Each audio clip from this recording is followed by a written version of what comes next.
The amount of guys I see putting in all the hard work and eating all the right food but still seeing little to no results is super common. It feels like absolutely nothing you can do is working. So you go down any route possible to try and get that dream athletic physique. We got peptides like Reta, fasting, carnivore diets, Eddie Abu's shit that he's pushing. Wake the fuck up. Eat the egg. You then find yourself following training programs that Ronnie fucking Coleman used to do back in the day.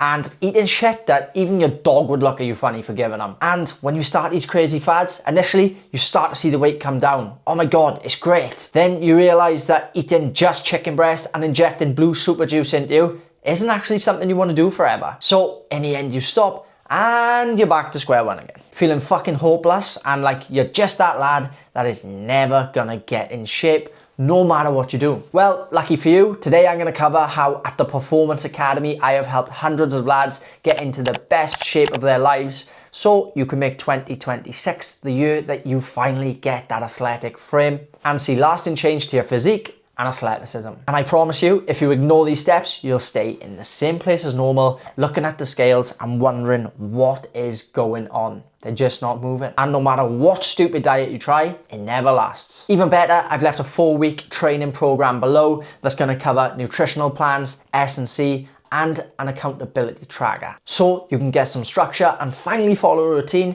that's gonna help you cut off them muffin tops that you so much desire. Alternatively, there's a link to book a consultation for my one-to-one coaching. So if you're interested, hit the link. All right, let's get into it. First of all, you need to pick a training plan and you need to stick to it. Now, there's multiple ways to drive to a destination, but if there's a traffic jam on the quickest route, well, it wasn't the quickest route, was it? I hope you get where I'm coming from here. The point I'm trying to make is that optimal isn't the best way for you. If you want to get in mad shape, going to the gym 5 to 6 times a week and eating 1,000 calories a day is going to work rapid. But the chances of you crashing and burning out are pretty fucking high. So pick a training type that's going to work for you and your life. 3 sessions a week tends to be the sweet spot for my clients. If you have more time, 4 to 5 works well too. But look, even 2 sessions is better than none. You're just gonna see better results in terms of building muscle when you're hitting the gym 3+ times a week. So now you've figured out how many days a week you can train, what comes next? Find a training program that suits you and run this for a long time. I'm talking a minimum of 8 to 12 weeks. Now, you're probably sitting there thinking, yeah, Marcus, but that's boring. Guess what else is boring?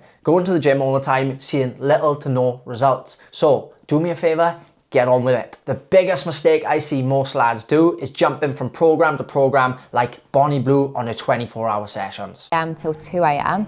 And then people just start turning up anytime they want. Maybe you'll sign up for the next one. I would never be in that queue, bruv. And she's doing some jumping. You need to learn a specific set of exercises and get really good at them. That way you're gonna be able to build muscle and push harder. Now, these sessions don't have to take up your whole day. Get in the gym, hit a 60-minute session and you're sorted. Let's face it, if you go in and you're trying to smash out 2-hour sessions all the time, you're not gonna enjoy it and you're probably not gonna go as much. Eventually, you're gonna stop and then you're gonna be stuck in that Eddie Abu crew. Anyway, when you first start going, you're gonna wanna focus on form. And how do we do that? Oh yeah, doing the same exercises over and over again. Once you've nailed down your execution of said exercises, this is when you can increase weight, reps, or sets using a magical tool called progressive overload. This is where we're gradually able to lift more and in turn, you start seeing results. All right, well, now you're probably wondering, well, what training split shall I do? So let's break it down into days. If you're doing MMA, BJJ, or other combat sports, you really are gonna have to tread careful because the last thing we wanna do is go into the gym and leave ourselves too fatigued for our skills/sparring sessions. I'm gonna cover 2 typical type of lads that I work with at the Performance Academy. So we have Exhibit A, Scran Lucas or Dan Lucas. You can probably guess why they call him Scran Lucas.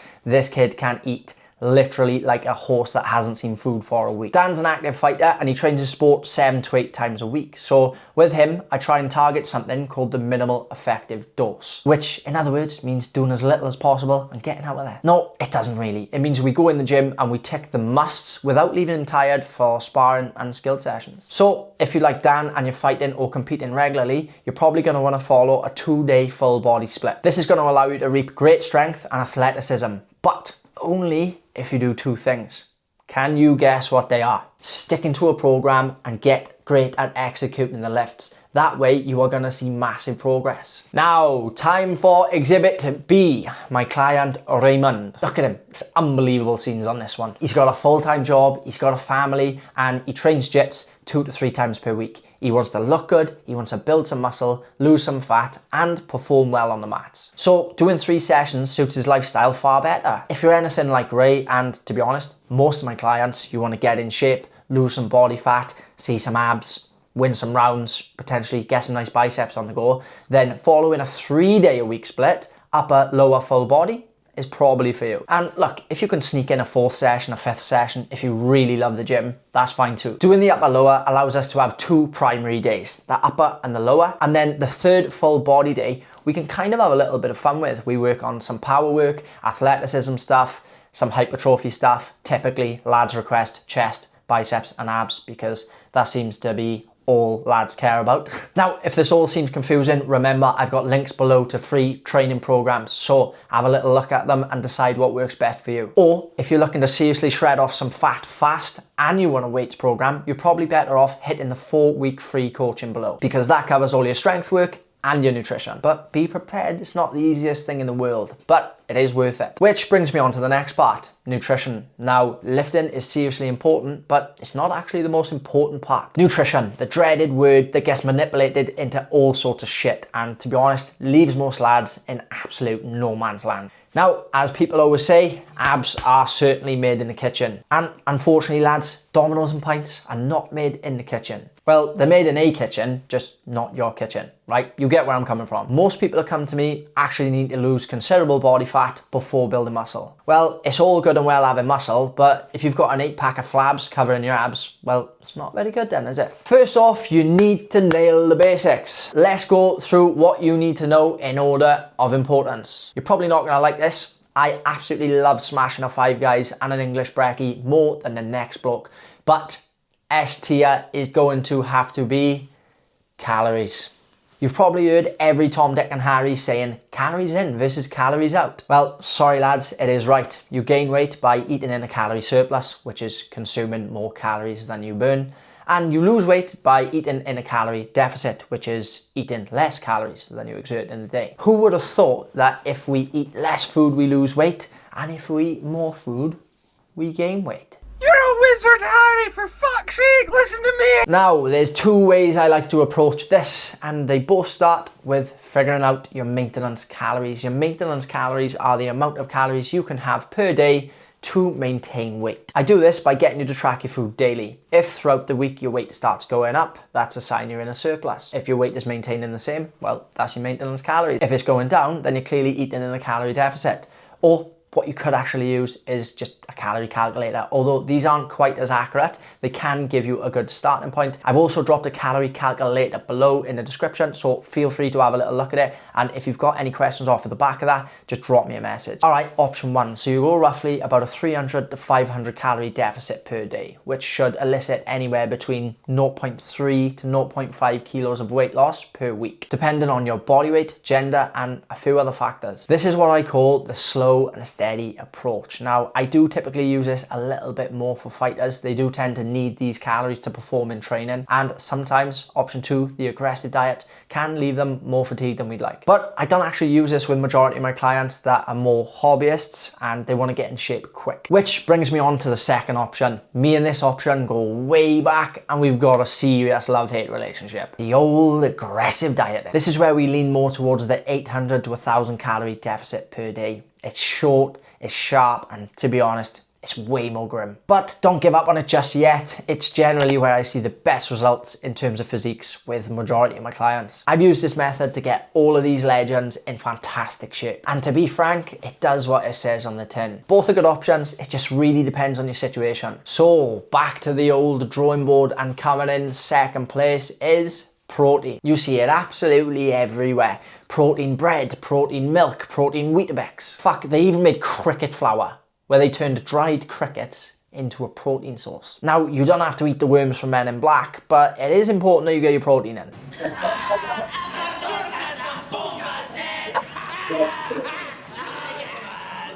Protein is essentially the building blocks that build and repair our muscle fibers. It also keeps you satiated when reducing calories. Not only is it going to help you recover and build, but it's also going to stop you getting hangry and arguing with the missus over any stupid little thing. These levels do vary, but typically you're going to want to look to get about 1.6 to 2 grams per kilogram of body weight. So if you're 60 kilos, you're looking about 100 to 120 grams of protein. And if you're 90 kilos, you're looking roughly between 150 to 180 grams. Making up these protein levels can be pretty difficult. So you're going to want to get some lean protein rich food sources like chicken, white fish, lean mince, eggs. These are protein sources that realistically you're going to want to base your meals around. And like I said, hitting your protein levels can be pretty difficult. So don't be afraid to use protein supplementation. I like to take shakes, yogurts, protein bars sometimes. This is going to make it far easier to hit your protein goals without living like a carnivore. And third on the list, we've got macronutrients. So this is your protein, carbs and fats and fiber. But we won't go in that as much today, although it is very important. And I've already told you enough about protein, so let's start with carbs. Carbs or carbohydrates are the fucking boys. We all love them, and quite frankly, I'm a carb